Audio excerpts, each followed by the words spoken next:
and police who are actively working to stop the bloodshed on the streets of the capital. The country's murder count now creeping near record-breaking levels as many residents fear the situation is worsening. Devontae Hanna has both sides tonight.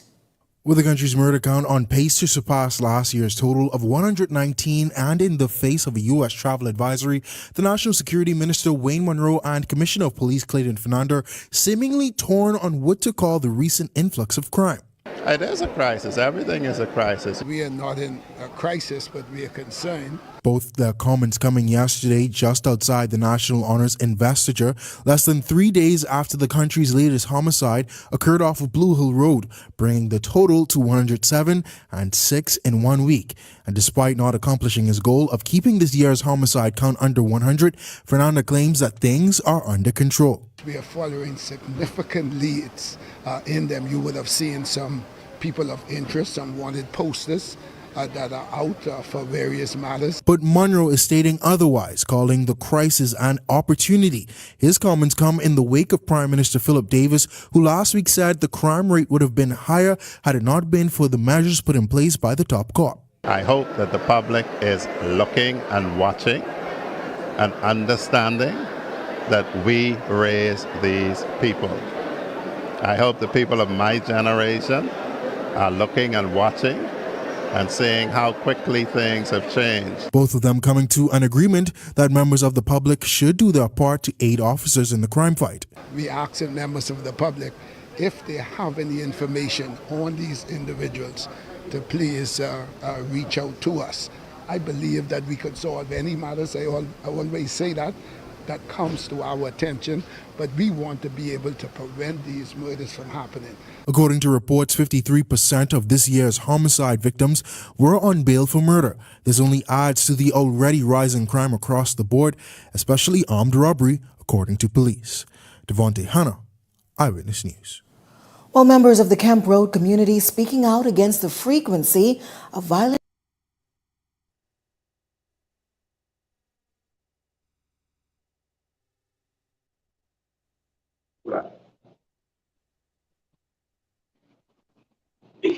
Good night. We are back. Let me know if you guys can hear us. You know, you all are our producers and our executive producers. Thank you guys for sticking with us. Yes, they are trying to stop us, but you know, this machine was ready for this road. Yeah. It's ready. Yes. Yes.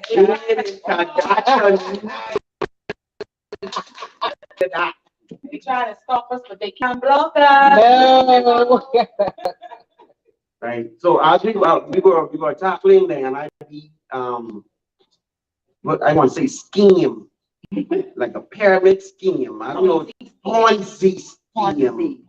And They got the one up Birdie made off. yeah, they kick us, but we kick back. Yeah. So, yeah. So Mr. Bain, you were saying that the previous governments, they did the height of the century. They invested money in good stuff. You say in stuff. Good stuff? Yeah, you know, we had some good Christian prime ministers over the years. And they invested, you know, for the benefit of the people. So they took our money and they spent it on whatever they wanted. They spent it on buildings. National security building. They spent it on what do you call it? Live. They spent it on Cable Bahamas. All kind of nonsense. If Cable Bahamas wanted to come here, they should come with money. True. Yes. And if they took our money to let us invest in that, then they should have made it so that we got money from it. Back to us. That didn't happen. No. You know, and this is the kind of robbery that the Bain people were suffering and didn't know all these years, but now we know. And so the question is, what we can do about it? Are we going to keep voting for them? No. While they benefit? We have politicians getting crown land and then selling it to NIB. You have NIB buying mansions. What do they spend our money on? And dilapidated mansions. Wow. This is disgraceful, and now they're talking about raising NIB. And I will tell you, when we exposed it, they couldn't raise NIB anymore. It caused it to be off the table. Well, that's Because they knew people were going to fight against it. So they had to find another Bernie Madoff Ponzi scheme in order to raise it. So what they did is they realized, hold on, we don't have to raise it. All we have to do is raise minimum wage. And automatically, we get more money from NIB. And so what they did was they realized, hold on, we could probably get some new credit from this too if we raise it. Maybe they might beat us up so much. And that's what they did. Another Trojan horse. Yeah, yeah. Wow. Crazy. That is crazy. And only absolute punks will fall for this nonsense. Well, see, they go forward with the Bain and speak up. They're not gonna go and protest about it. Yes. They're not gonna stand up for it, so it's gonna happen. Because the people are not educated. I feel like if we keep on producing more programs like this where we get we educate people, like they won't be falling for these same old tricks anymore. Because you know, the more knowledge you have, the more power you have. And that's why we need our people to get involved in what's going on in their country. So they won't be taken advantage of. And the generation has changed. So that's another thing again, the generation has changed. So, and because the generation has changed, they are asking for more. They're literally standing up even for more, even though, like you said, more education, even in more education, but people are tired. Literally, they're tired.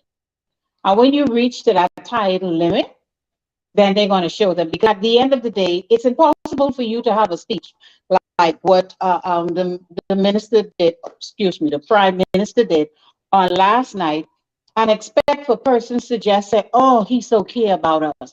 I thought it was an insult, because most of what was said really wasn't for us. It had no depth for us. It had no care for us. It was basically them getting themselves together when they get thrown out. It really wasn't for us. So I normally guess, right? But y'all, please tell me one by one, what do y'all think about the Prime Minister's speech last night? Did it make you feel inspired? Because you know, back in the day when Finland spoke, you leave from there and you want to go, you feel like you could lift the world. Yes. You know, did it make you feel inspired? Did it make you feel like, like you're proud to be a Bahamian? How did it make you feel? It definitely was an inspiring speech. Well, it definitely was an Finland speech. Let me just put it like that. You can tell that it's being recited. Somebody wrote it. He didn't speak with passion. He didn't speak from the heart. It was like no emotion was there when he was saying that. And I mean, I felt insulted as well, because here it is now. You want to talk about cryptocurrencies when a lot of Bahamian people don't even understand the market. And I feel that this is an opportunity for the government to take advantage and try to educate the people of the cryptocurrency market, but they want to take it away. They want you to participate in it as a consumer, but not as an investor. True. You know? That ain't the bad part about cryptocurrency. The bad part is Bahamians cannot participate in cryptocurrency. Yeah. Trade now. But I need to correct you, because he did speak to people. He said, I see you in your house. One day she went outside, she didn't think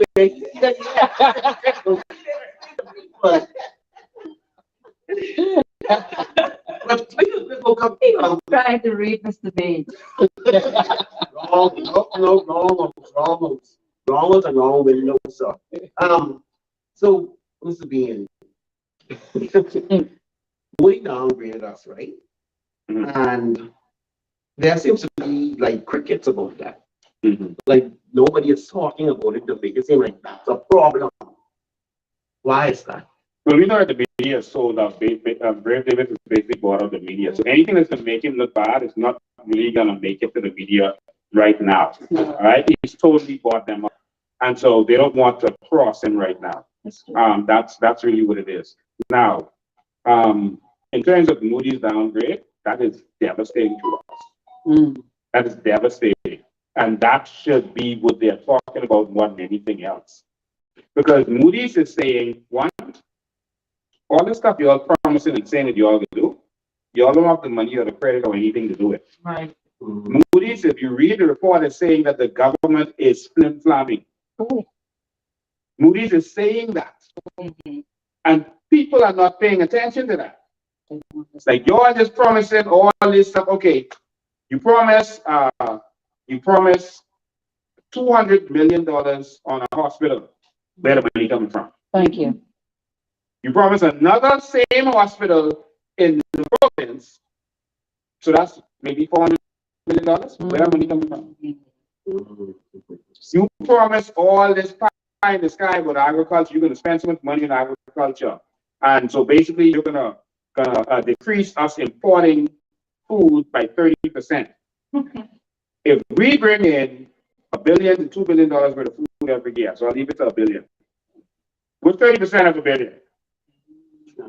$300 million. So what are they gonna possibly do to bring in $300 million worth of food every year? I don't know what kind of farm that could be.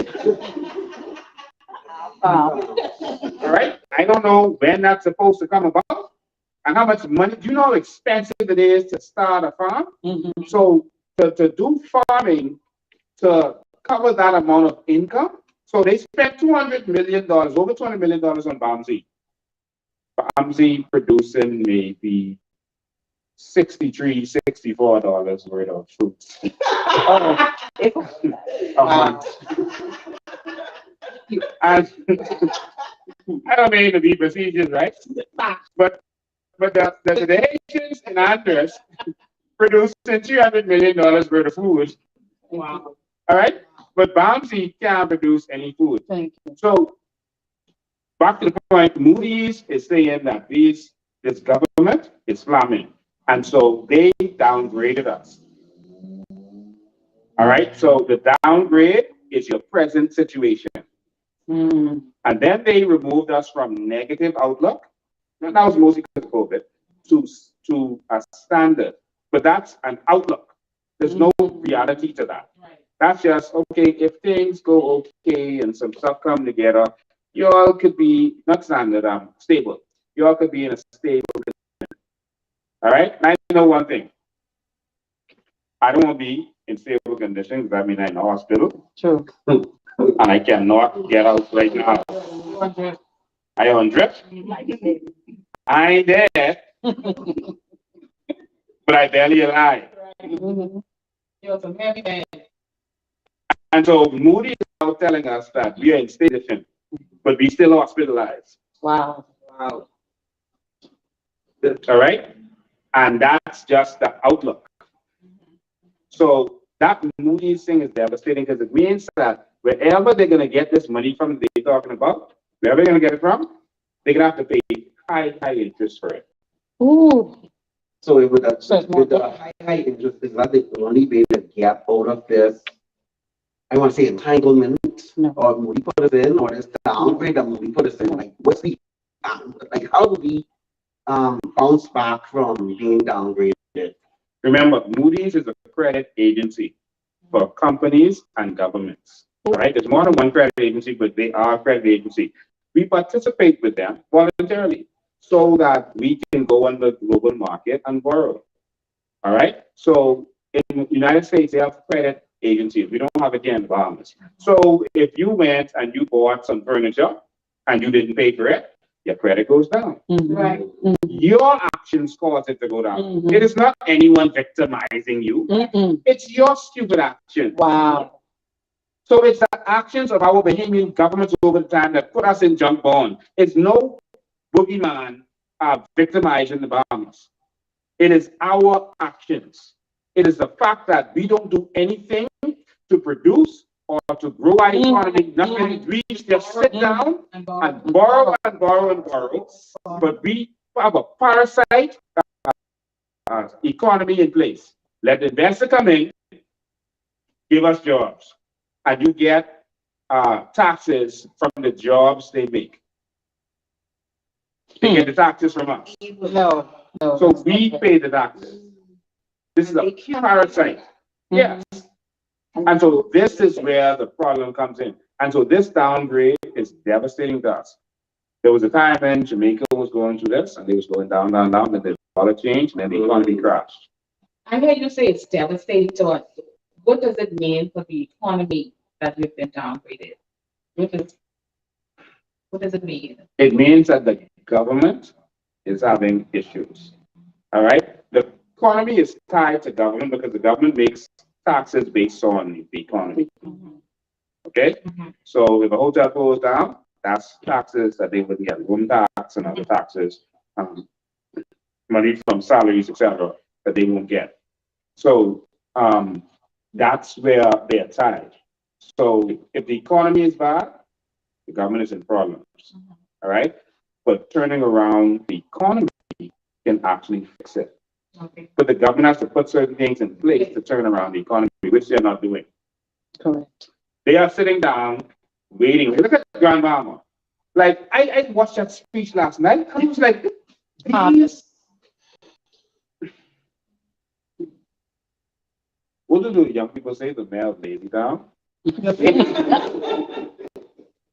Grand Bahama is suffering, stifled, and you're telling me that your hope for Grand Bahama to be restored is that someone is going to buy one hotel. Someone buying that one hotel is not going to change anything for Grand Bahama. That's not enough. Right. When the whole Grand Bahama was still hurting. Right. So it's like trying to make you hold on to the fact that, oh, someone can buy a hotel and we can celebrate. Celebrate what? One hotel? What are you really going to do for the economy of Grand Bahama?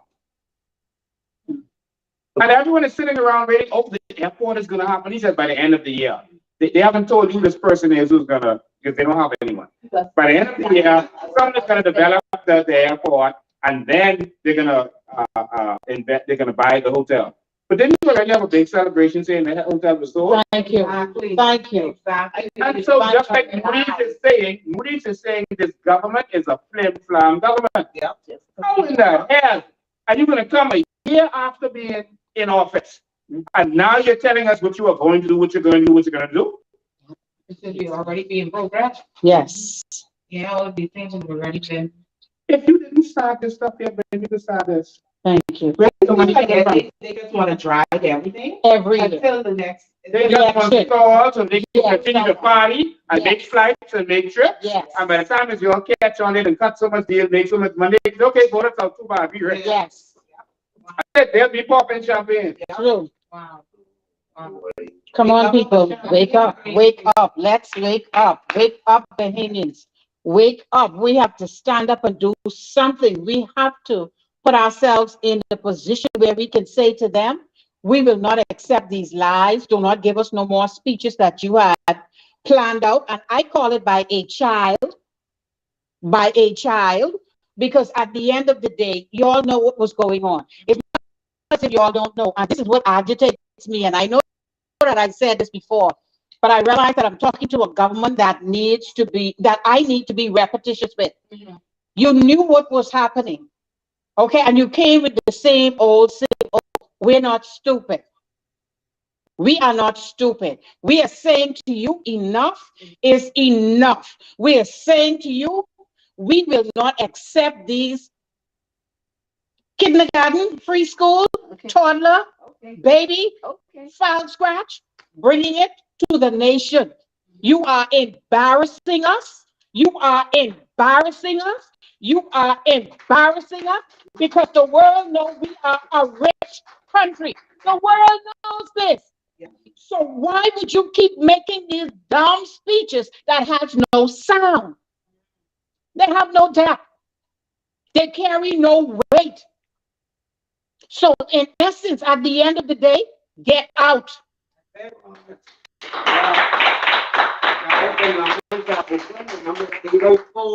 804-4COI. 804-4COI. Last week, Mr. Bain, you know, these guys can call in and get some questions to him. He is a busy man, you know, we always trying to do what's right by the people. So last week, You've given us for 15 minutes of your busy time, so. You want to reach out and you want to call and get some I just want to add one more thing to the Moody situation because I was asked, how can we get out of this? It's very simple. If your bills is more than your income, you have to increase your income. But we do nothing to increase our income. Thank you. Okay? And so we need to diversify and find alternative streams of income as a country. Yeah. Because if you have car loan, house loan, and a vacation loan you took the other day, and your bills are $1,000 a month, but you're only making $800 a month, you have a deficit. And every single year, the government has a deficit. Every year from I was a human being. Sure. That's the norm. They have a deficit. So at some point, that was a pretty long time. That's a 30 years. 40? No? Okay. 35. 35. So at some point, one of our governments should have said, we have to find a way to increase our revenue without taxing the people. Right. Because when you increase taxes, you destroy the economy and you slow down the economy. Think about this. When you want to make the economy move, it's the same as when your business is doing bad. Let's say you have a clothing store, business bad. What are you going to do? You're going to have a sale. You reduce prices. So the government reduces taxes like they do in the States. They reduce interest rates, reduce taxes, the economy takes off. If they want to slow down the economy, they raise taxes and increase interest rates. So what do? We say the government doing bad, let's increase taxes on the people. They break the people's back and they cause you to have to shop less. Yeah. So what did just happen after that? All of a sudden, look at the shopping carts. Yeah. You can't have 3 carts no more. You got downsides to the crate. The basket. $260 can't even pull a trolley. That $260 cannot buy you a week's worth of groceries. No, that's true. Let alone all your other bills. They're not thinking for the Bain people. No. $260 can't buy your grocery. But they don't care. They have no plan for the future. There's going to be spiraling repercussions that's going to come out of this. And you're going to start to see it by summer next year, because it's really starting in January. You're going to start to see how everything is affected. Jobs are going to be lost. Because small businesses got to find people. I'm not paying you an extra. I got 4 staff. That's an extra $200 a month for each of them. But the government didn't do anything to reduce taxes.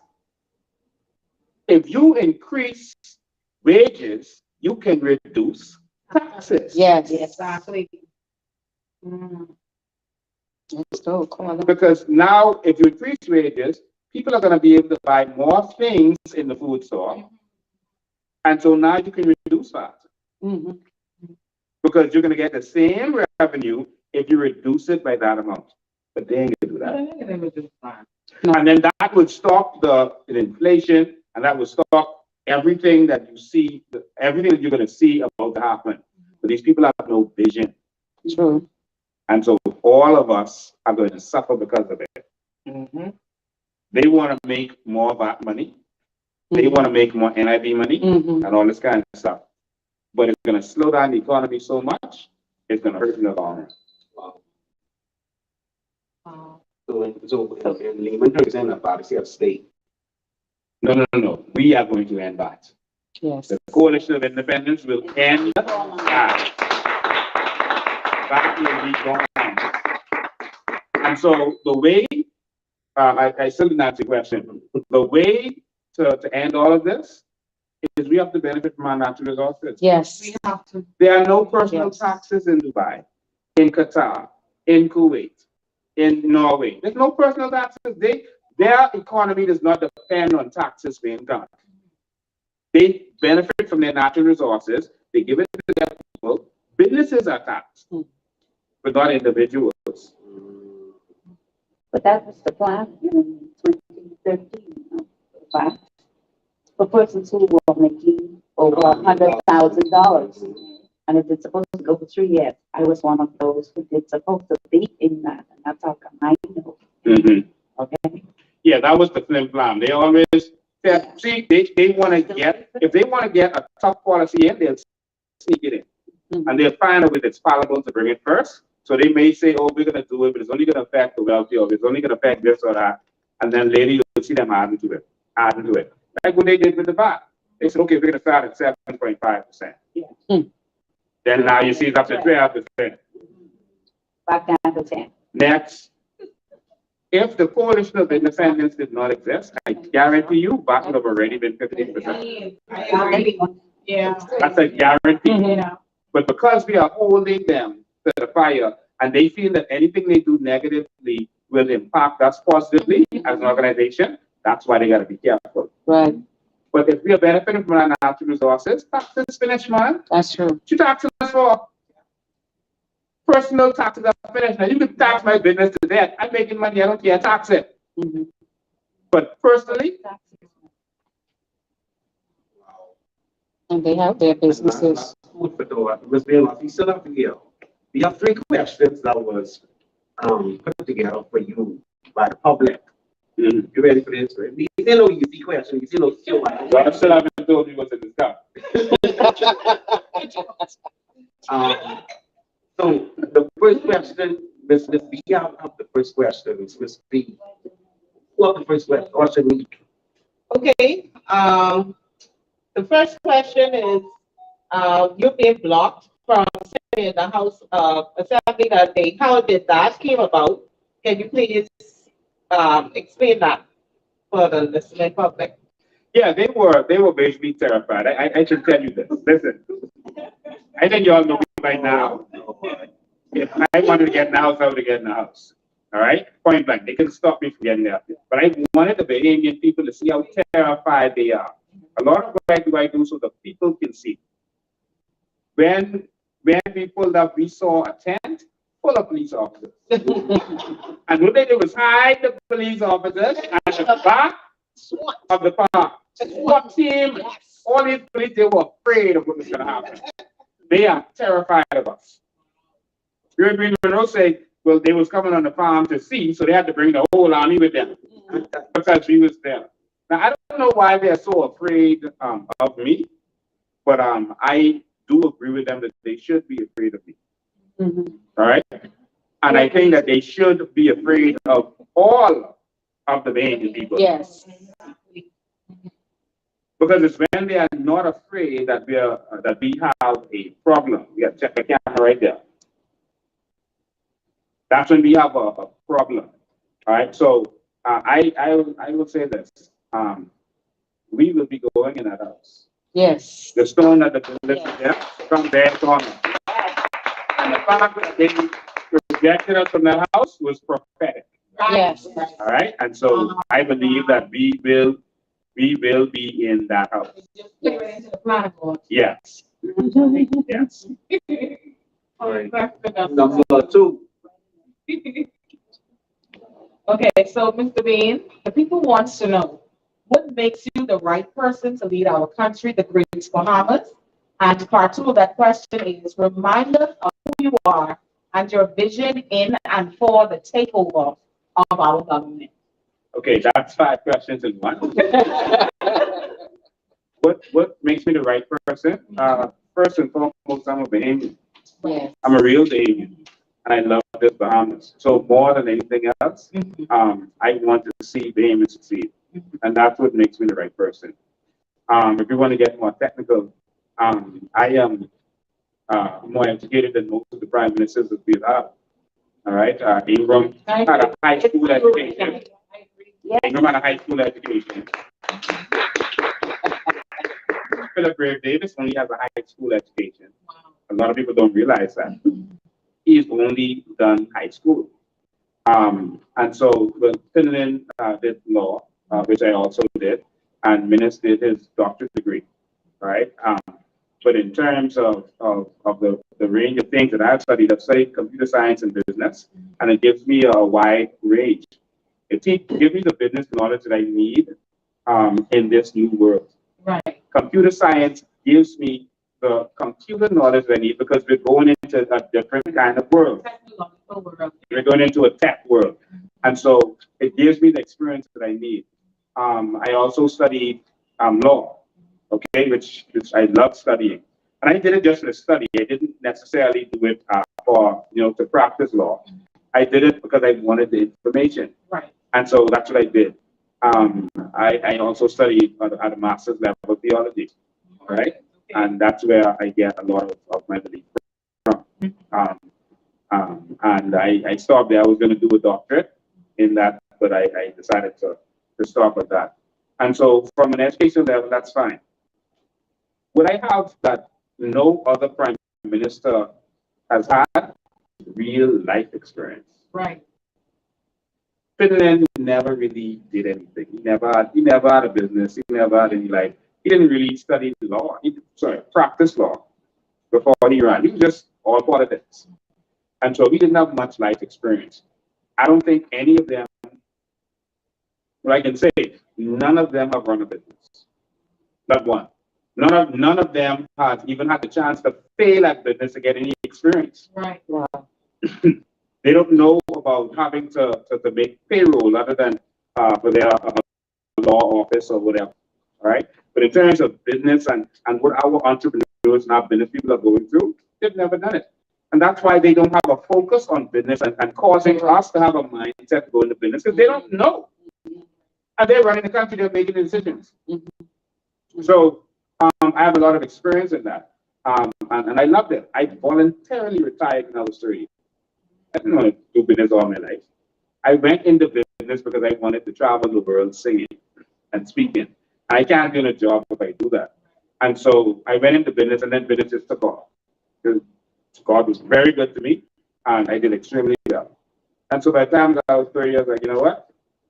Giving this up, let me just chill and enjoy myself. But then I got bored. I can't do nothing. All right. And then I went into some other stuff. What qualifies me is that not only have I done business, I've done business around the world. Yes. I know what it is to do business in China. So when China was on the rise, I was there. I was rising with China. China helped me to rise. And I watched China go where they're going. I did business in other parts of the Caribbean, Barbados, etc. Stuff that they read about Google, I've done. I know, I have experience. I know Jamaica, I know Barbados. I know all of these countries that we will be working with. I know Haiti, first time. I know the United States and Canada. And I'm talking about from a business level. Not going to these places to vacation. Okay? I know Israel. So I've done a lot. I have a lot of experience. And that's why when I speak fluently because this is life for me. Right. This isn't something that I have to go and read and study. You ask me any question about any area in the world right now, and I can tell you from life experience what I know. And so that's the difference. That's why I don't have to hide. I don't need a teleprompter. All of this is life for me. Right. And what I haven't learned from experience, I study. All right. You see the books that I had yesterday. That's Das Capital. That tells you how the communist countries think. That's where they get their Karl Marx. That's where they get their thinking from. The Wealth of Nations. That's where capitalism comes from. And so you have to put these things into play. The problem with our leaders is let me be politically correct. They are field Negroes acting as house Negroes. Wow. And when they took over the house, they destroyed the house. And they don't know what to do. And all they can think of is because they're in the house now, well, we need Master to come in. We need someone look like Master to come in to do anything we need to do. Because we don't know what to do. All we know is cotton picking. So we need a white fix to come and tell us what to do. And that's the mentality of Philip Grave Davis, Perry Christie, Hubert Ingram, all these people. oh, we need master to come. Master, you open the hotel. We can't open the hotel. Master, just let us work in the hotel. We want back in the plantation. In the New Bahamas, we will own the plantation. Yes. Like the slaves in the Cameron plantation that took over the plantation from their master and became wealthy. They're still some of the wealthiest people in America. They were slaves. Mm-hmm. We're going to transform this country. Yes. And so, what qualifies me? I'm a Bahamian, and I love this place, and I love my people. What qualifies me is because I could have chosen to live anywhere in the world, but I chose to stay here Yes. and fight. I was gone. Mm-hmm. My children ain't here. Mm-hmm. I had not business ready, house ready, car ready, everything ready. I was gone. But I'm here because I love this country. Yes. Oh.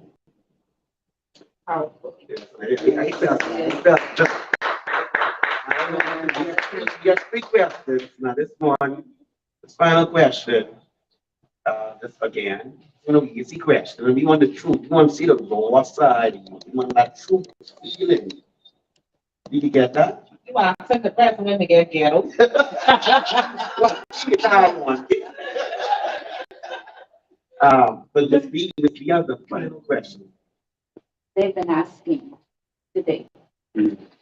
why did you choose to respond to Prime Minister Davis's speech last evening? Question when we get raw. Yeah, fear. Listening to his speech, I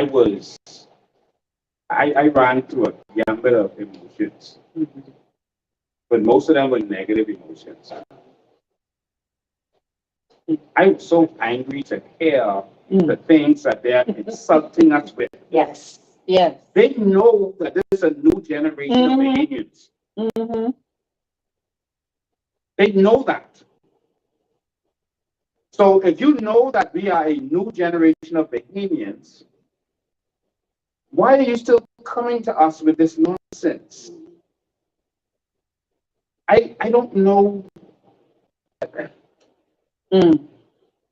It's like you really think that we are nothing. To still come with the same nonsense. Okay, when you started a year ago, you came and told us what you was going to do. You didn't do it.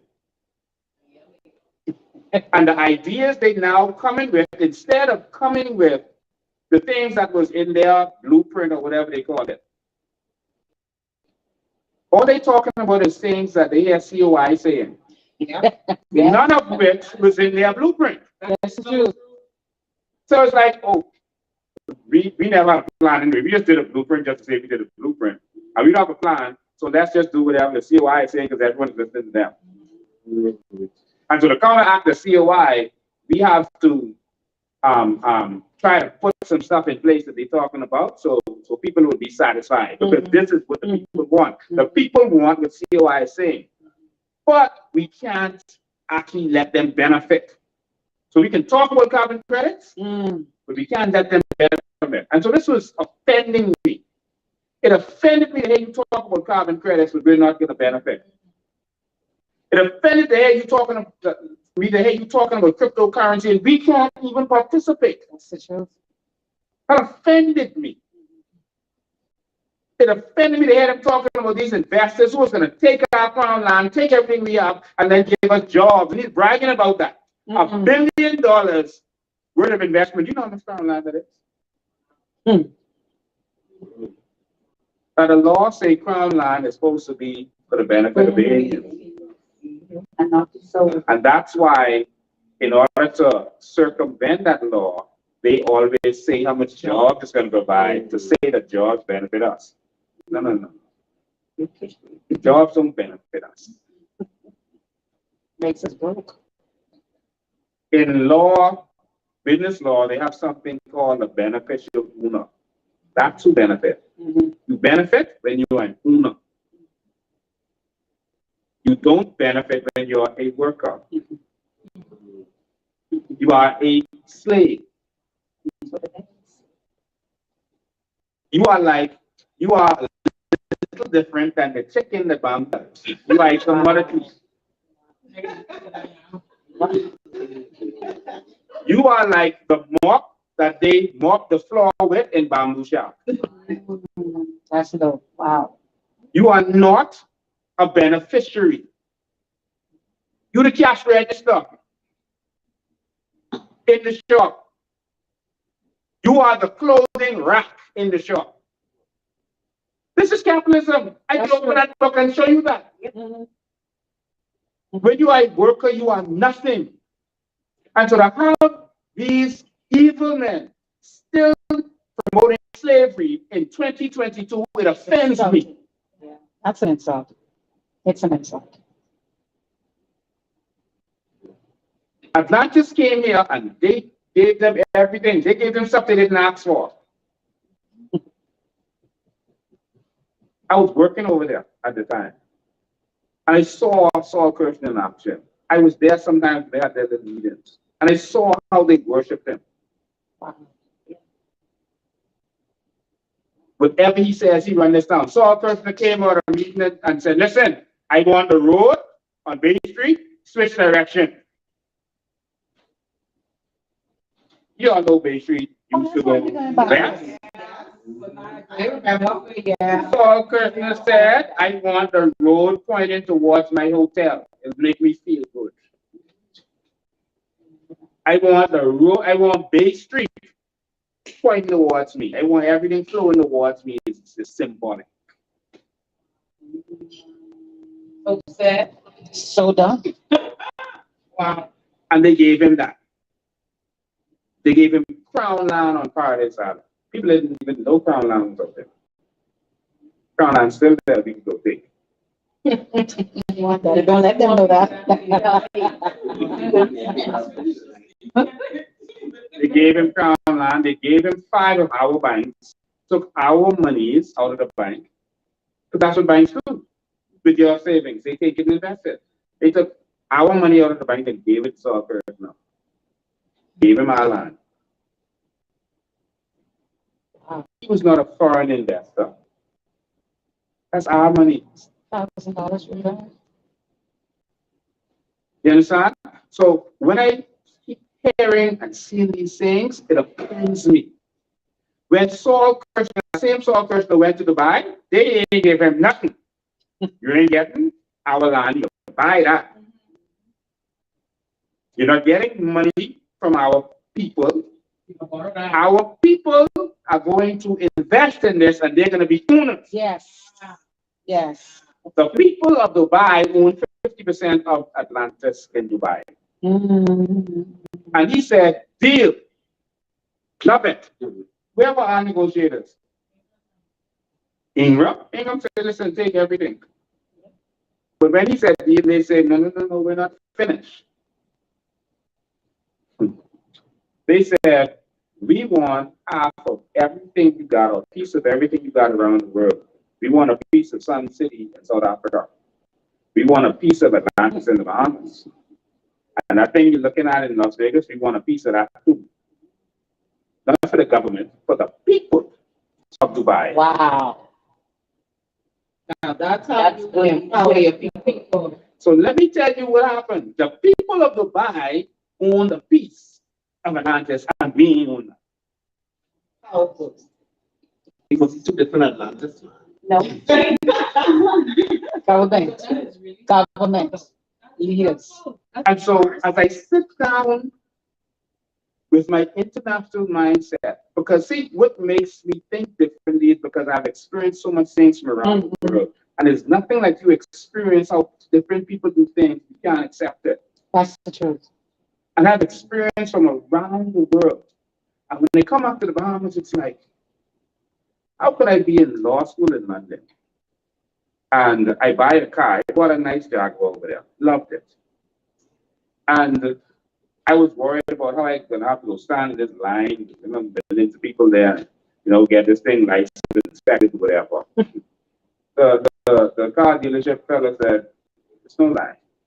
You go home, you go on the internet, or you go on the phone, you call them, they will send your thing in the mail in a few days. They would send you a license in the mail. I was like, what? That's possible. How do they know it's me? If it's not you, you will go to jail. They will send your documents in the mail. I said, okay, but how am I going to inspect it? It's a process called MOT. And you go to any licensed mechanic, and they will inspect your vehicle. Proper inspection. Proper inspection. Not turn your blinkers on, turn your blinkers off. Turn your light on, turn it off. Your light could go by the minute you drive off. What is the point of that? You don't know when your light is going to go. And if it's a light, it's a simple problem. You don't know, I can't license my car because a light bulb. Yeah. Back one too. This is so stupid. The back one also. The minute I drive off, the light is blue. That's it. And I don't have to get it done, what, for a year? And that's why I run into police in the night. This is ridiculous. Now, with the MOT in England, they put your car up, they inspect it, they could tell you when your belts are going to go, they could tell you when it's going to go next. You got to do a proper inspection of your car. Interesting. A real inspection to tell your car is roadworthy or not.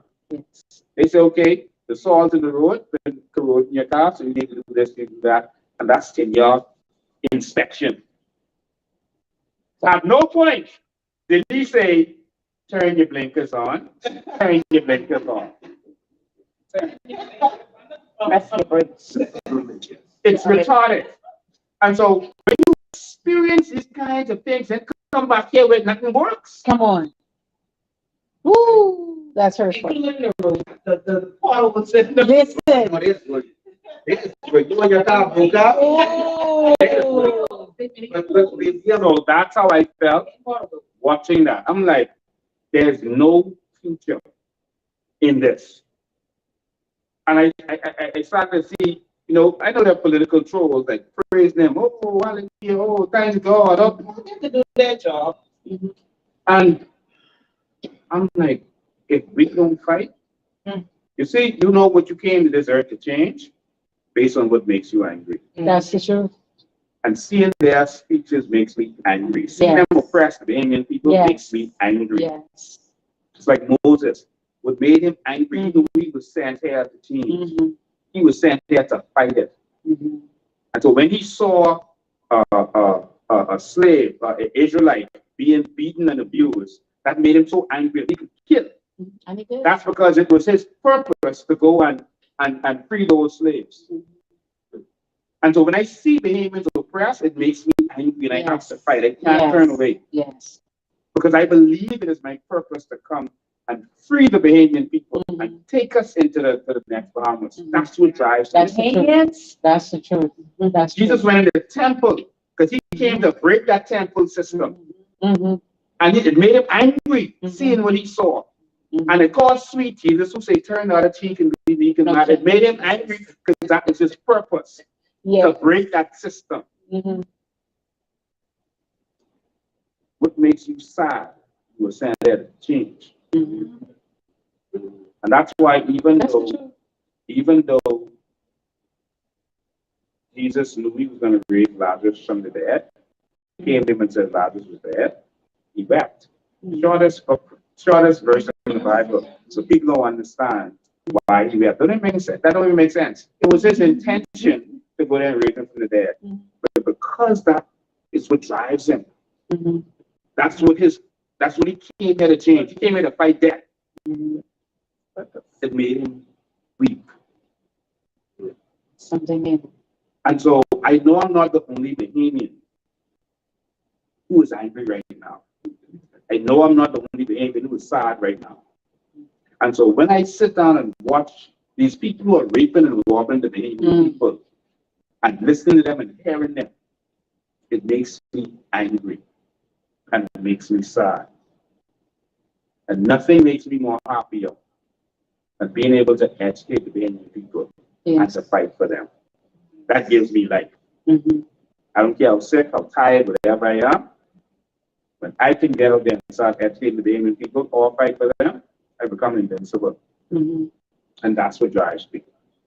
So that's the range of emotions that I was going through as I was watching that nonsense Yes. yesterday. Yes. Mr. Pinto, before we let you go, we have an online question because you kind of touched on it when you were talking about Dubai and Atlantis. So we have something like that now with our carbon credits where, what is it, where Brave allowed foreign company to get, I think it was 51%. Mhm. So the foreign company got the bigger share than us. I mean, I didn't really get jack squat. But they gave the company 51% of the shares in this carbon credits. Again, you claim to say they listening to you and they trying to copy you, but they ain't doing it right. So explain to me like what's wrong with the scenario here? What's wrong with the scenario is that we have the wrong government in power. We have what's wrong is the same thing that's wrong with every area of our society: corruption. Mhm. It has to be corruption. If we can trade carbon credits for free, we can use the platform for free and trade our carbon credits. Why are you paying someone 51%? Mm. In that industry, even if you have a manager, they will never be entitled to more than 1, or maybe if they're really good, 2%. I don't care who they are. Other countries are doing this. Norway is doing this. Other countries are deep in this. Even African nations are doing this. But I want you to understand that that 51% ain't going to that company. That's the problem. Mhm. That's under the table money. Mhm. And I'll say here, and if I lie, lock me up. That's under the table money. You see, these fellas can form companies all over the world, Yes. make deals all over the world. So y'all ain't gonna see when that money go to that foreign company. Y'all ain't gonna see when they flip it to Brave them foreign company in Delaware, or their foreign company in Malta. Y'all ain't gonna see it, and they can make denials. Mhm. 51% is robbery. And on top of that, they're going into the volunteer market. What is the volunteer market? The volunteer market is you making a trip to Hawaii. You feel like the carbon you're going to put into the atmosphere because of that, you feel guilty. You want to pay for the carbon based on the miles you're going to be traveling. So you pay, okay, I'll pay different from my ticket. I'm going to pay $50, $70 for the carbon I'm putting into the atmosphere. That's a voluntary market. You do that if you want to. Mhm. That market is not regulated. Because that's just you saying you're going on our website and you're just gonna, hey, I'm paying for my carbon. That's not the mandatory market that the other countries in the world are participating in, where it's regulated. You can see what's going on. I need to charge for this, where I can see what's going on. Of course, because Brave them behave like criminals, they don't want to be in that mandatory market. Because that's going to cause them not to be accountable. Yeah. Right. Exposed. We'll be able to go and see exactly what they're doing. Where money is going. All right? So they ain't gonna be in that market. And I can guarantee you, they ain't want nothing to do with that. So, all right, so I will tell you this. We are going into carbon credits. I don't care what deal they make. We are going to break their deals. It is criminal. We will investigate to find out exactly what they have done. All their conversations. You can't hide nothing with digital. You can't erase it. We will track them down. And we will tell them that we are refusing to honor any crooked deals. Any deal that doesn't benefit us. On the good side, they're going in the voluntary market. They could do that. We're going to go in the mandatory market. Mandatory. So they're going to go knock themselves out. with their corruption. And I tell whoever the company is, I tell you now, if you participate in any corruption with crooked grave them, when we come to power, you and them in Fox Hill. Probably need to explain what is Fox Hill. They'll find out. They can know perfectly well what is Fox Hill in a minute. I like to talk about reversing agreements because a lot of Bahamians don't understand that these audience deals that they make, that they can be reversed if it's found that it's not in the best interest of Bahamians. You can reverse them. So I'm glad you elaborate on that a little bit. Yeah, any odious deal that's not in the benefit of the country can be reversed. We're not tied to anything that any corruption that these people do. So I want you to understand that we always know God has blessed me with the ability to understand. And I sought understanding more than I sought anything else. So just like when the people in Abaco, in Hopetown called and said, this corruption has gone down, but they got their license from the government in Nassau, and there's nothing we could do. I went down there, there's always something you can do. I went down there, showed them the law, and said, this is what you will do. And they was able to take their license, just like that. There's always something you can do. All right? So they can do as much corruption as they want. They can think they're going to celebrate. Let me tell you something. Whenever election is, once they say COI win, you'll close them airport. Nobody in? Nobody out. Nobody out.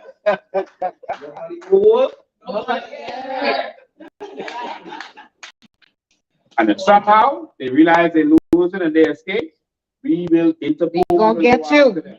That's what China does. Oh, trust me, I got We'll find officers on our side ready. Yep. You gotta worry about that. The police We will officers who find support what we are doing. And we will track them down. We will go for them wherever they hide. We'll find you.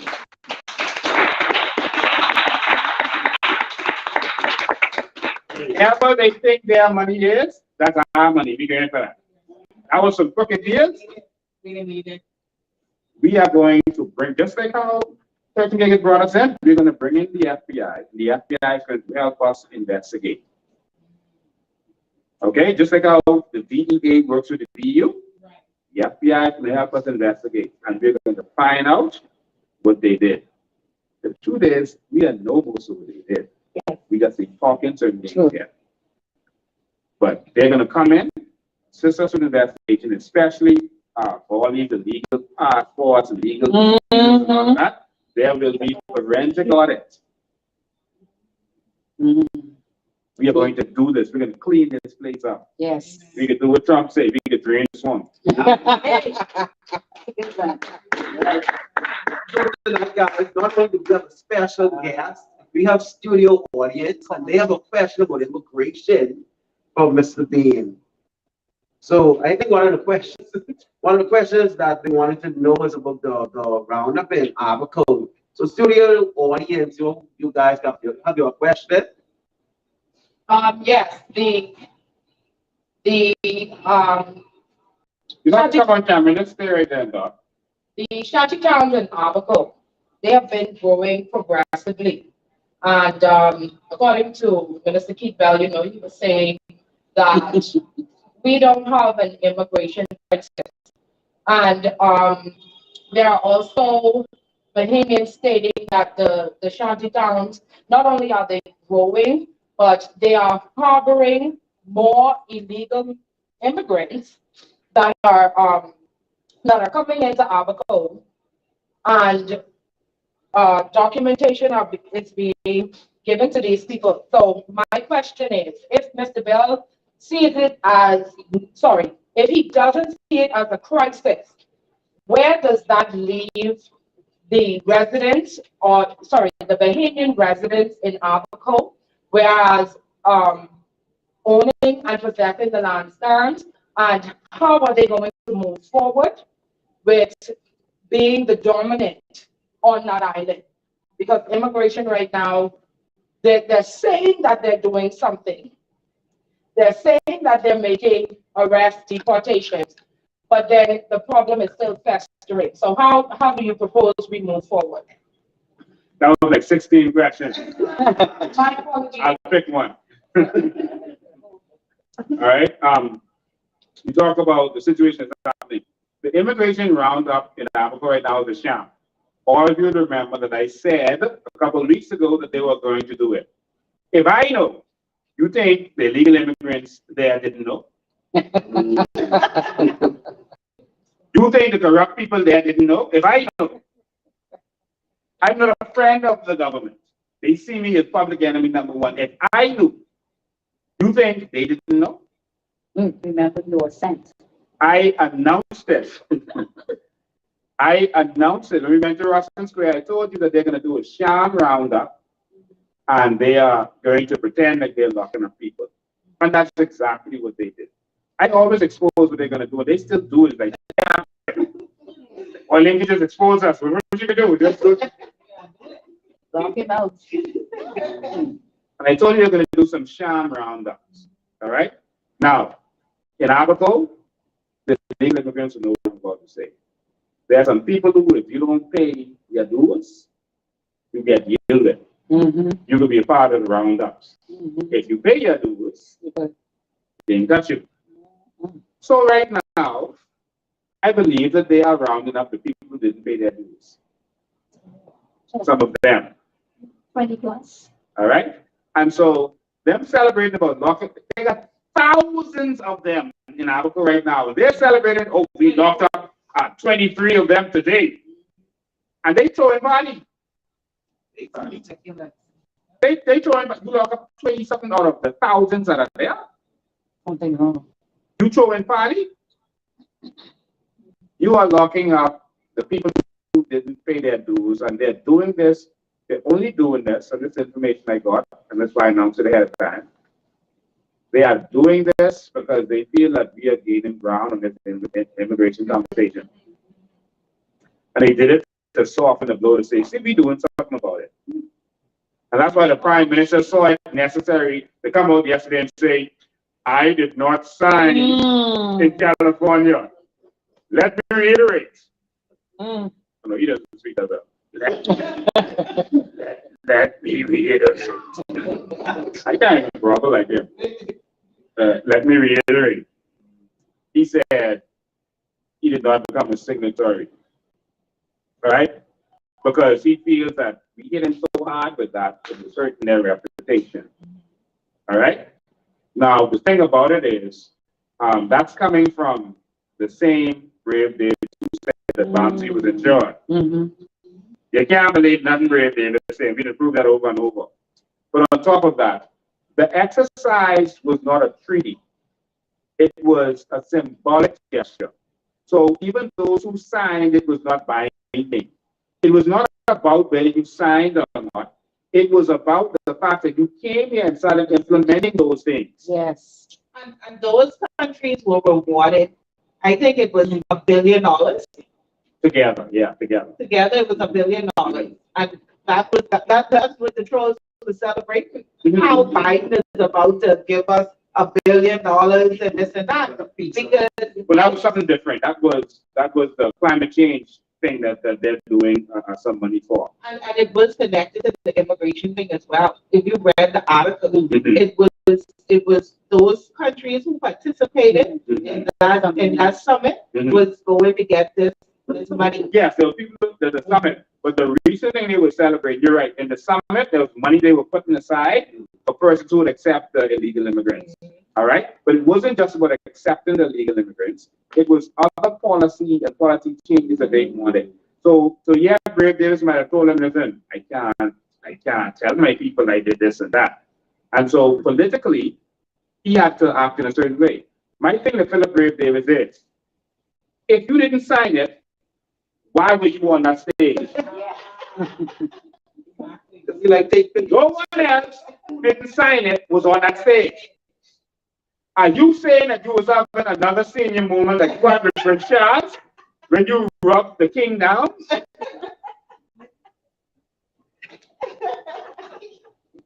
No one in his entourage could tell him it's against the law to peel up the king. That is especially a threat when you come from the queerest party in the history of the world. Oh, Lord. Keep your hands off the king. So the same way he had that senior moment, he just started posing for pictures when the king tell him to come sit down. He is now saying that he had another senior moment and he went on the stage with the people who signed. I heard him talking, but these are the people who signed on. And he just stand there and smile. Listen, listen. Brave don't really smile. He's not a smiler, right? But the time you will see Brave teeth is whenever he's around white people.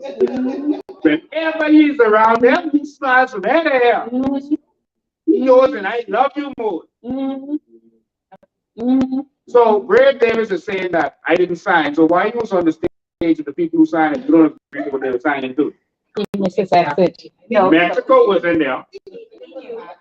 no, he missed the exit. The state was invited for those who signed, and so he went.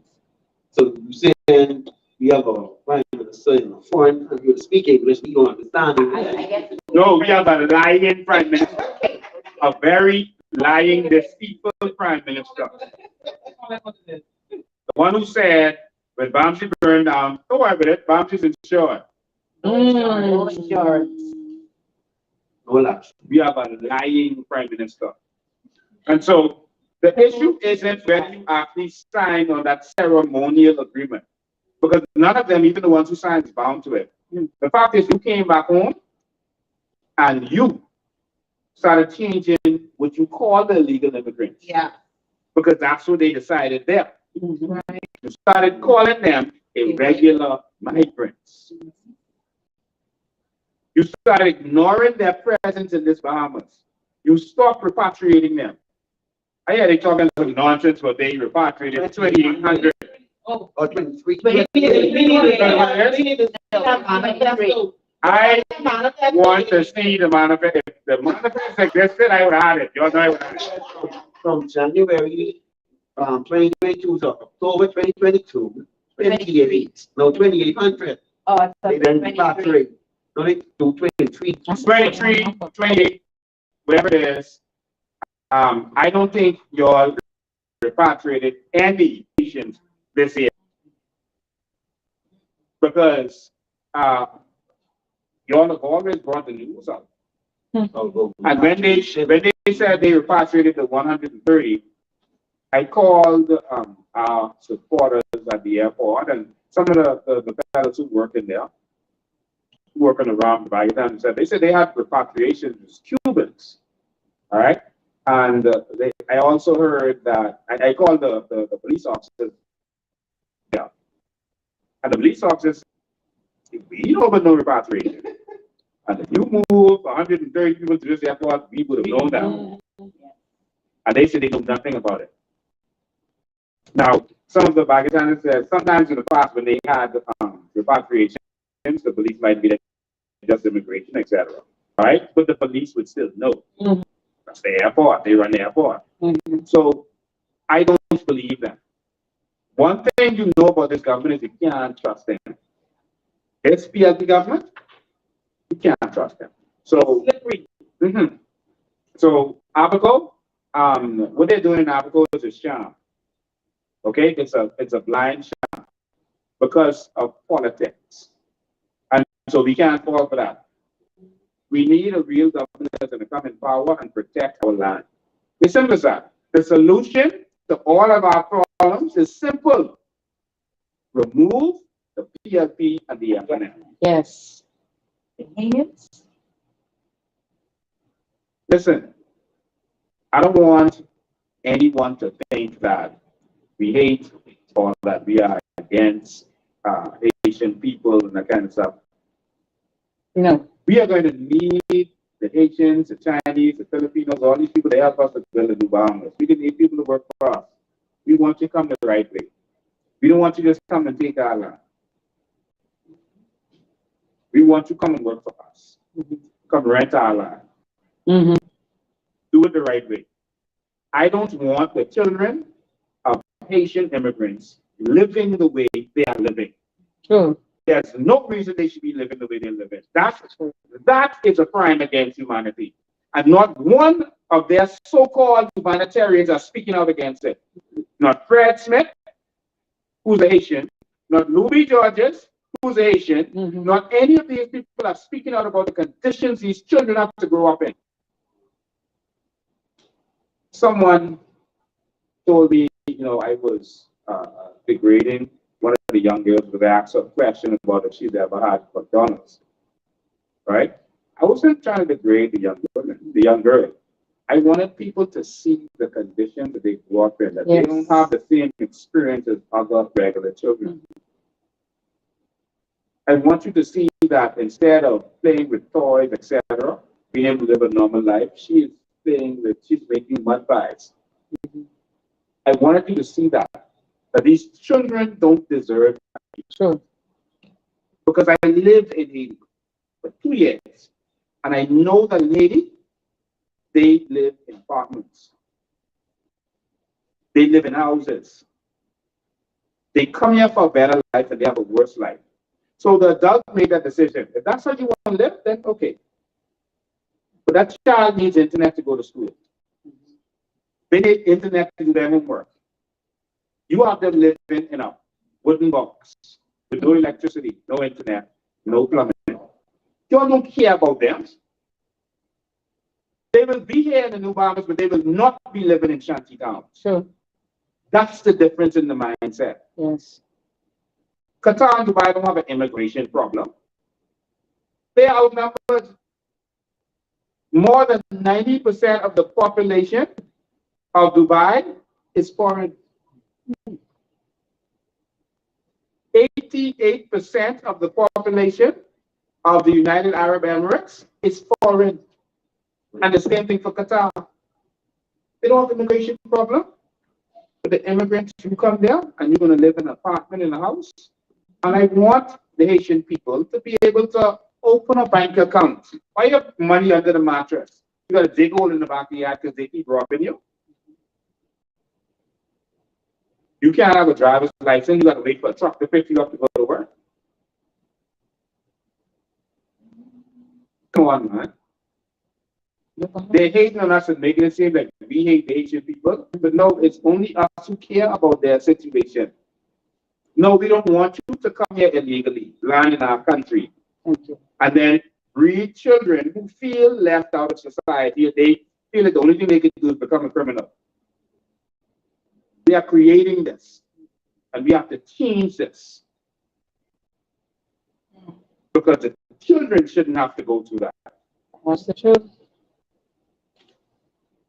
And it's the same corruption that has destroyed Haiti that is now coming to the Bahamas to destroy the Bahamas. Paying off this one and paying off that one. The government and sell out. Not a day like it. Not a day like it. You all are going to come out of our house. Get out. Amen. You all are going to come out of our house of assembly. Get out.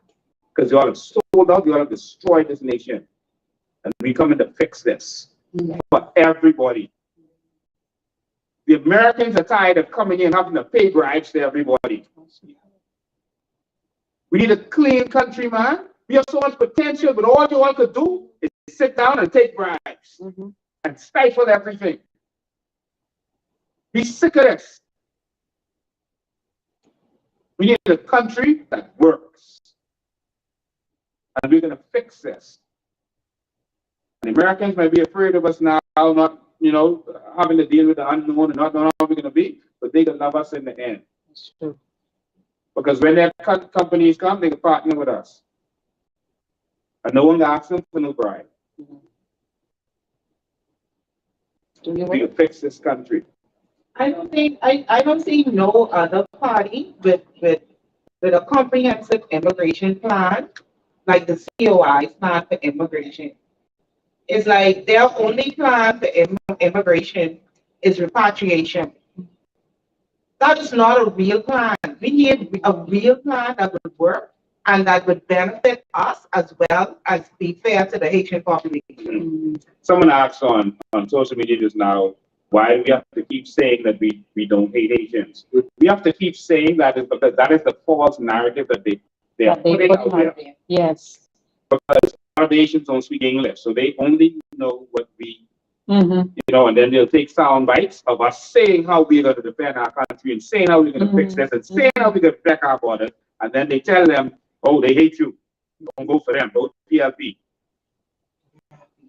But listen, I don't want you to think that I'm looking for friends. I don't need Haitians to love me, I'm a Bahamian. We're not doing any of this for anyone else. We're defending our nation. Our nation. So if the Haitian people don't want to vote for me, they're going to vote.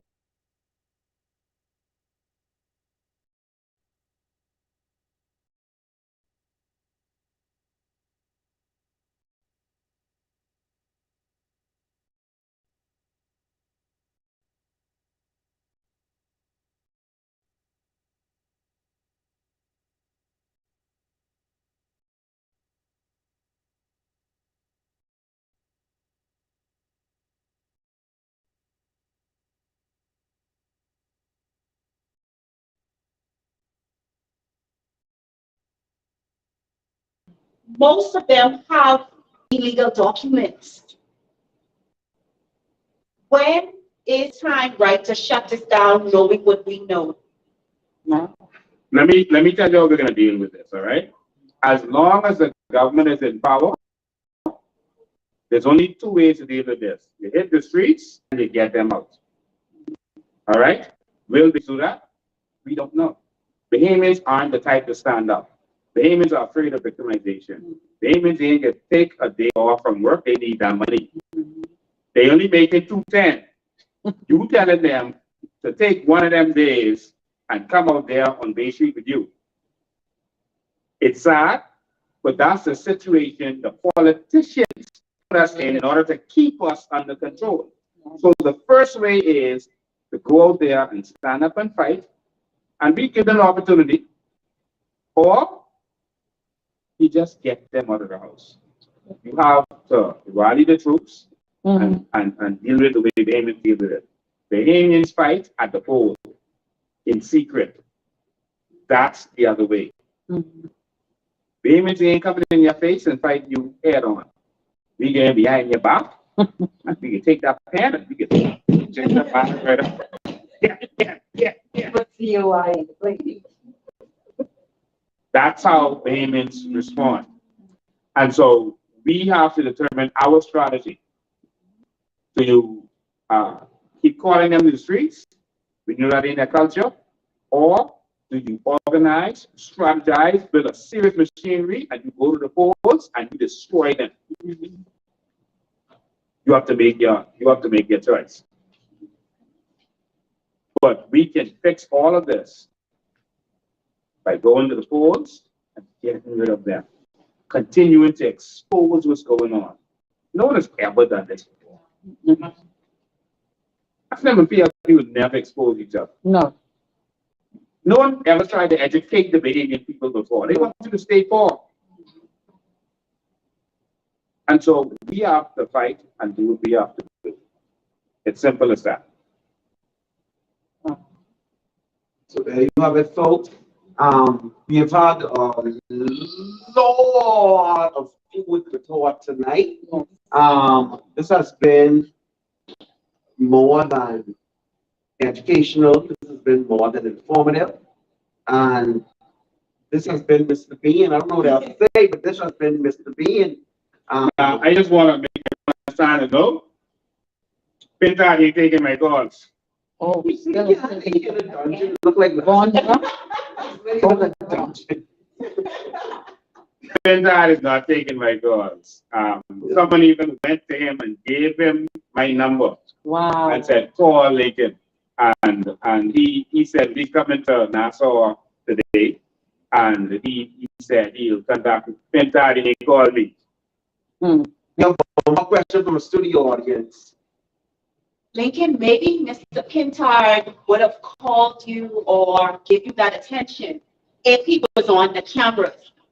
Maybe if there was a mob of people fighting for their rights and you were there, you would have come out on camera and say, hey, Lincoln, how can I help? And shook your hand for the cameras. Yes.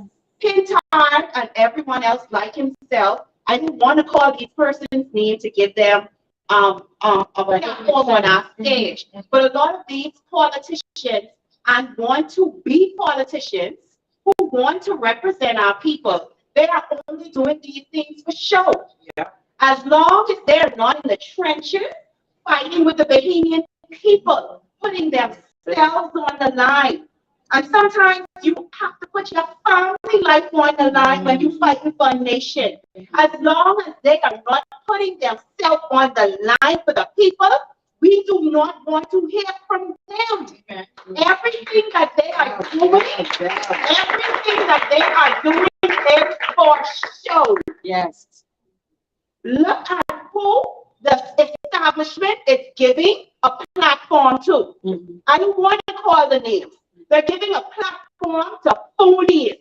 These people are not standing up fighting for the Bahamian people. All they are doing is delivering lip service. And we're done with that. 50 years and we're done with that. We don't want to hear from them anymore. We want to see action. That's it. That's it. That's all. And that's all. Yes. And Mr. Pintard, coming from a young person, you disappointed me and my entire generation. Yes. And you need to have 100 seats. Thank you for taking my statement.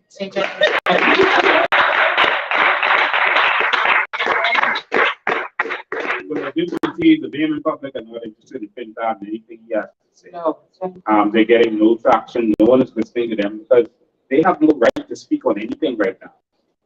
You know, I heard Pintard respond. Someone told me he went live while, I was live last night.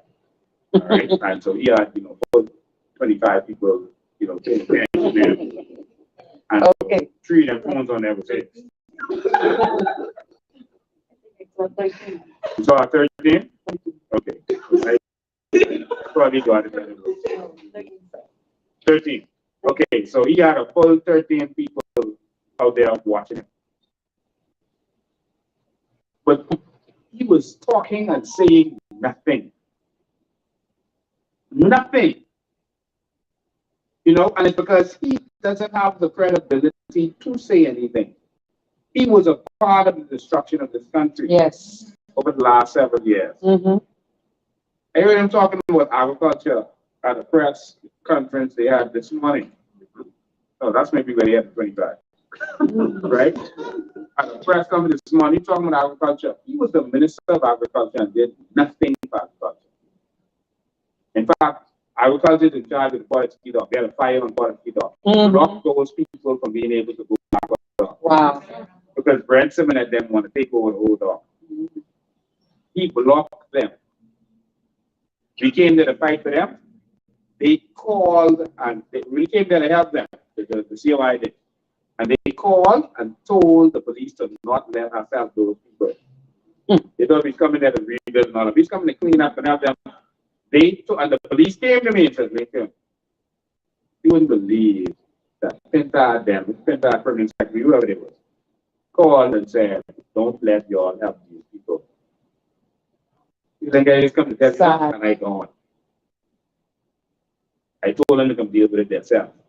And then they sent the senior officer from Central Station, said, what, they come down there and deal with it. And then they said, Lincoln, there's nothing wrong with what you're doing. We support you. Help these people, yeah? Common sense. This is what politicians do to us. And this is why we fight.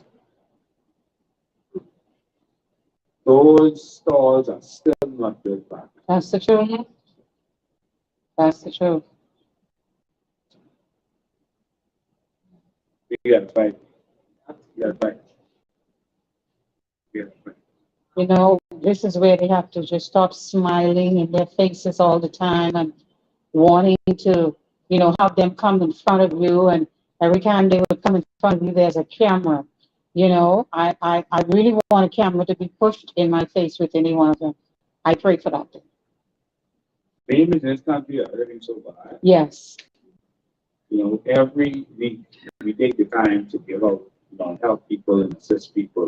We don't put it on social media. So I don't think we should degrade people like that. No, people are hurting. Groceries, we give people money, we help people, you know. There was a young man on social media this week, and he was saying he had to eat for 4 days and he was ready to commit suicide. So I told him, just so I'll come to you tomorrow and I'll bring you some food.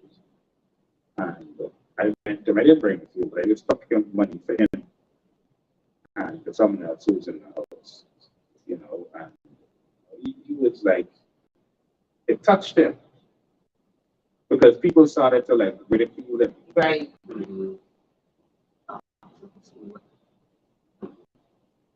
They don't understand. Two people in the house, one was working for a prominent company and the boss didn't, like him, wanted to abuse him and the boss fired him. He got blacklisted. Wow. They even get blacklisted in this country. Mm-hmm. Mm-hmm. He got blacklisted. Starving, hungry, hurting. He tried to get jobs. And they realized it's him. Listen, that's what you got there. Carry them. People are going through that in this country. Mm-hmm. The other fellow, he's also been trying. And he got ridiculed. Ridiculed because he was saying, I just don't have it. Oh, plenty job out there, plenty job out there, plenty job. I'm trying. They don't give them the opportunity. I'm trying. And so, no long talk, I said, bro, I'm coming, I'm going to help you. And that's what I did. We're going to be, probably by this weekend, I know we are a member of the organization of Samuel, so I'm going to see what time that's happening. But we just selected an older person in the community, and we're going to go there and paint a house. I already bought the paint. And so we need some volunteers to go there, with us and help paint our house. Listen, y'all don't mess up people's house. We need volunteers to come. I'm going to announce it on Facebook the day we're going to be doing it. I just have to find out about the criminal this weekend, or we may have to do it a different day. Or maybe we might take Sunday and do it. Because some of y'all ain't saved. Y'all don't go to church anyway. 11 a.m. 11 a.m. Saturday. It's 11 a.m. I'll be all day. No. 10 o'clock. So we could go there. I think it'll be safe to go there at 2 o'clock. 3? Yeah, because I'm going to be at the Haven Turn-Up. At 3 o'clock, we're going to go to an elderly couple too, them who not well. The house has been painted in a long time, and we're going to go paint their house. I didn't buy the paint. We painted white and supplements. I don't know what the supplement is. I didn't buy the white. So I wanted the old lady. I wanted the old lady to tell me what the other color is. She might say black. I don't know. It was white and red before. White and black. Yeah, but she ain't no helping them no more. There you go. No, I don't know. I don't know who she is. There's just someone who needs help, and we're gonna continue to do stuff like this. But I've already bought the paint and stuff. So if you'd like to assist, please let us know, and we're gonna be there. So I'm gonna put it in our WhatsApp groups so that we could get organized.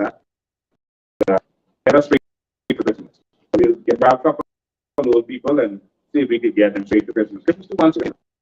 We're gonna get them.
It's on? It's on. Yes, good, we're good. All right, someone on social media asks, I think it's, yeah, it sounds back up. Someone on social media asks if we can still demolish that shantytown is built on a woman's property. Yes, we are. All right. The woman had a medical emergency, a family emergency, and so she was in the US dealing with something. We cannot do anything without her here. And so once she is back, we're going to do what we have to do. All right. So that's what it is. So we are ready. The documents are ready, ready. And it says final notice. This land is Crown land. That was issued to me, Justina Curry. This serves as final. Sorry, this serves as official and final notice that all persons occupying this land must cease and desist and vacate within 30 days. At the expiration of 30 days, the demolition of shanty structures on this land will commence without further notice. Signed, Justina Curry. And so, yes, we tearing it down. It's our land. And no one is coming to take our land. No one is coming to disrespect Bahamians and an elderly lady who built this country. Cannot disrespect her and say the things that they said to her, laugh at her, demean her, and just take her land. Not in this country. Because let me tell you something. No Bahamian will be able to do that to Bahamian. Amen. So y'all ain't doing that here. And so when we go there, I'm going to invite y'all. We're going to go first. We're going to post notices on every one of them doors. And so we're going to invite our militia out, and we're going to invite our concerned Bahamians out. We're going to go there, and we're going to post on all of their doors. They're going to have their chance to move their stuff. And then we're going to come back with bulldozers, and we're going to remove all of those homes. Yes. What is this? In our And once those homes are demolished, don't come back. So unlike them, we are going to come back after the short commercial break. And we just want to thank Mr. Bain for giving us some of his time tonight. When we do return, you're going to hear from the voice of some of our panelists tonight, and you'll see them in a few.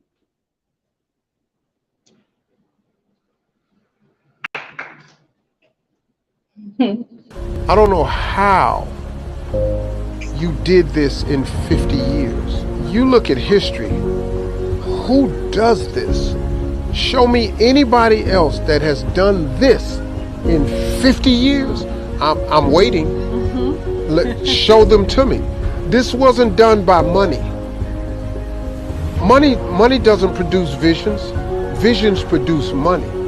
You've had leadership over here that were visionaries, great visionaries, and their vision was more about the people than the money, because you can't accomplish this in 50 years without loving your people first, because the people are the ones that's benefiting from this. Look at your health care, look at your road system, look at your highway system, look at your airports. Who does this in 50 years? But who benefits?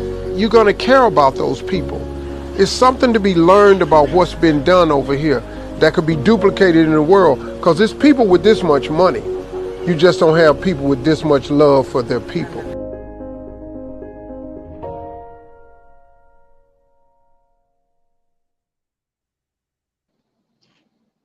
And we are back.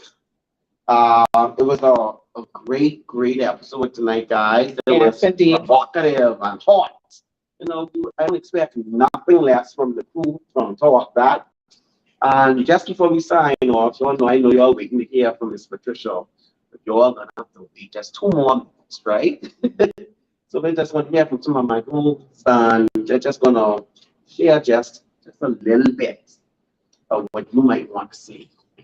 So.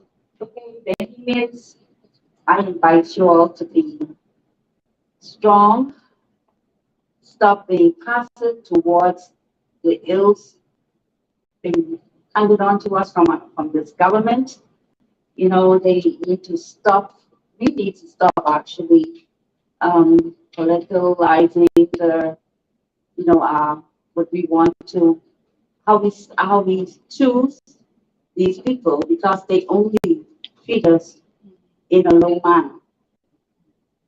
I say to you, $260 per week, over $100,000 per year. You chose. You made the choice. Now we got to change that. Amen.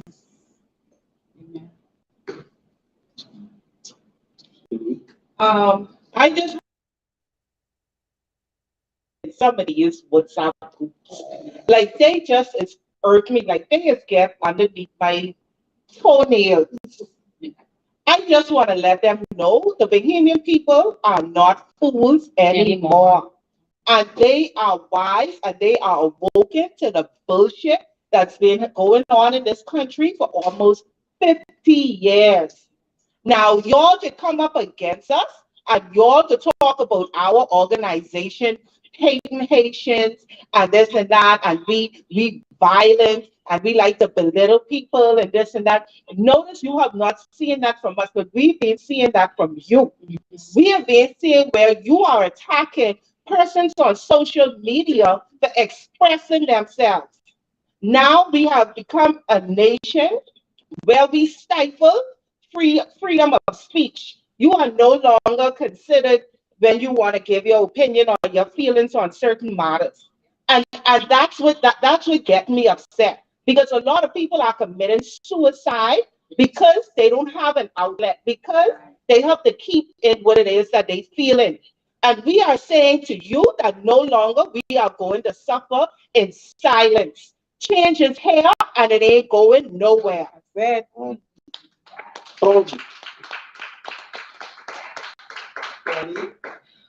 my appeal is to the women of this country. You know, we have the heart and the air of the men. They say men rule the world, but no, women rule the world. And to the single women of this country as well, you have to, if you don't want better for yourself, want better for your children. If you don't want a future for yourself, want it for your children, it's time for us to stand up. We have to stop being afraid, stop being passive. We have to be the voice of the voiceless. Our children, they cannot vote. They cannot come into the media and speak their minds. We have to do it for them. So we continue to sit back and let this government rape and rob us. What is going to be left for our children? What future are we preparing for our children? I'm a mother, and nobody can tell me I'm not a good mother.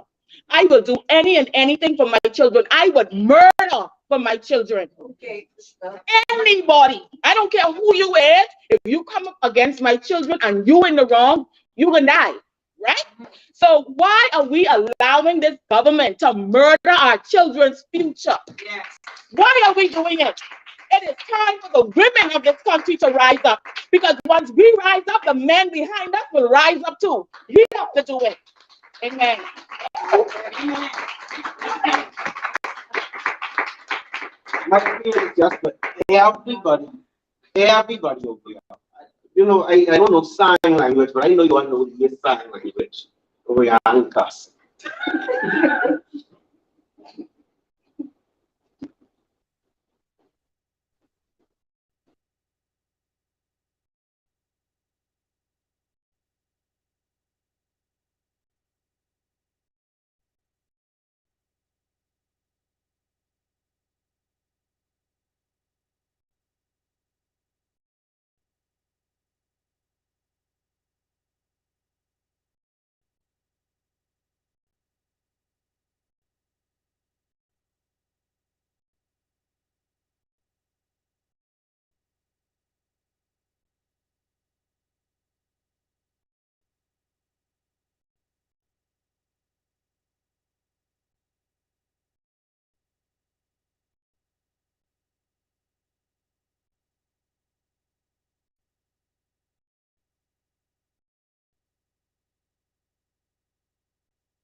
Therefore will I deliver him.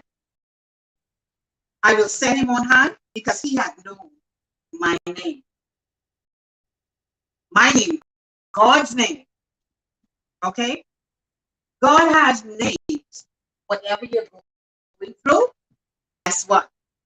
You can call on him. If you need protection, if you need what I would call a warrior, call on Jehovah. He will fight for you. So it shows that we cannot live our lives without God. If you need, and I say this because I have been living this, literally I've been living this. Whatever need you have, Jehovah Jireh meets your need. Mr. Bain spoke about the gentleman. You know who opened that door? You know who made the way? Jehovah Jireh. He did. He made the way that he was able to be sustained. El Elyon. He's the Most High God. He will keep you in all your ways. He will also protect you. There is a footnote. Spectacles back on. There's a footnote that says, according to Psalms 91 and verse 14 in the footnote, and it reads, "This who know God's name are in covenant relationship with him. The Lord delivers, he protects, he answers, he honors, he satisfies, and reveals his salvation through his preservation, excuse me, and he blesses us. This is the God we would term as El Shaddai, Lord God Almighty. Whatever we are in need of, he provides. Because why? At the end of the day, he is Jehovah Shalom. He's our peace. So I say to you tonight, no matter what you're going through, call on the name of the Lord. Get to know who he is. Call on his name. When I need a shepherd, I know who to call. When I need to be revived, renewed, refreshed, let's talk about El Shaddai. It's the God that's more than enough. He's more than enough. And in all of what we're going through, I'm somewhere throughout the day, we call upon God for something in our lives. Guess what? He shows up, in a still small way, he shows up. But now we got to open our ears to hear him, to see him. I appreciate the things that Mr. Bain said about himself. You take that as being prideful. No, that's being confident in the purpose in which God has called you. So I want you all to be confident in the God of your salvation. Moses led the children of Israel out of Egypt. Guess what they call that? Salvation. He was Jehovah Jireh. So let us remember tonight that God meets our needs and he answers our prayers. So let us never take it for granted. Every morning to say, Lord, thank you. And every night to say, I appreciate you. Because you made it throughout the day. That person did not do what they had intentions of doing. All because of the obedience of a man that God has placed his heart in. And I know for a fact that God has given you a heart for someone. So tomorrow, make it your intention to be by touching someone's life. Do it. This is God's character in our lives. We have that ability. And that ability is to help one another. That's why the Lord is the Lord now, our shepherd. Our heart to yours.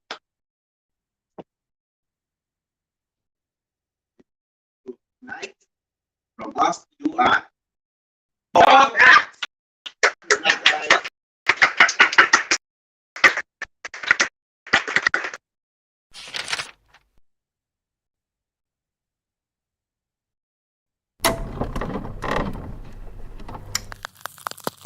And it's Bahamians on for Bain to stand up and fight and defend their own Bahamas, then you don't deserve to have it. Now let that sink in. Come on. Change ain't coming, change is here. You can hear it, you can feel it in the air. All politicians, put your hands in the air. Just a stick up, let me make myself clear. I'm a grown man talking, so you know what to do. No one's leaving till we figure out the truth. Why you laughing? This ain't nothing funny. So no one gets to go home till we figure out this money. Change ain't coming, change is here. They say change ain't coming, but change is here. They say change ain't coming, but change is here. They say change ain't coming, nigga, change is here. Now if you ain't standing with us, then I know you against us. Bahamas, this ain't no time for us to be lukewarm. This is war, and we riding through the storm. Come on. Let's go, shalom to all my Hebrew brothers. To all my Muslim and Rastas, we need you, brother. Selassie, I know, I can't forget the Christians. Let's put our differences aside, cause this a bigger mission. See, they've been doing this for years, trying to separate us. Kinda trying to keep us down and never elevate us. Now it's time to praise the Lord, cause he's about to take us over to the promised land where we can celebrate us. I got to do it for my kids that ain't even born yet. So the minute that they born, they already gotta check that check. Gotta have that time to collect, so they won't know how it feels to have that yoke around their neck. Yeah. See, y'all been robbing my grandmother, my great-great-grandmother and grandfather. It's like y'all can't get enough. Y'all just keep eating and eating and giving us nothing but taxes. Y'all went even as far as to say that this country's in debt and we ain't got no money. When 9 times out of 10, everybody in this country's possibly a millionaire. It's time to wake up. Let's talk about natural resources, cause every time we bring it up, they say hold your horses. They say it ain't worth a thing, but it's worth a fortune. Meanwhile, they open up their businesses across the borders. Oh yes, we track their bank accounts across the waters. They say this country in debt, but they making millions. If we don't stop this now, they be up to billions. It's about to go down and I get the feeling we gotta cut a movie on these dirty villains. On this Lincoln Bain and his team came with information. It's like everything changed, everything went quiet. It's like so much facts and they can't deny it. They rather keep their mouths shut before they start a riot. Now look how they tryna just steal the oil. They don't wanna share with none of y'all. They been robbing us while we were sleeping. Send them to jail cause they failed, they committed treason. Change ain't coming. They say change ain't coming. The change is here. They say change ain't coming. The change is here. They say change ain't coming. Nigga, change is here. Listen, from Freeport to Nassau all the way to Nagua, there's no more time for us to sit back and be quiet. You understand? This is war. If they only knew who we were, if they only know who we are, they would know we are warriors. No retreat, no surrender. Just give us what you owe us. Bless the Lord, oh my soul. I feel this all the way to my ancestors. We are warriors. We only really want what's owed to us. You get it? Now free up.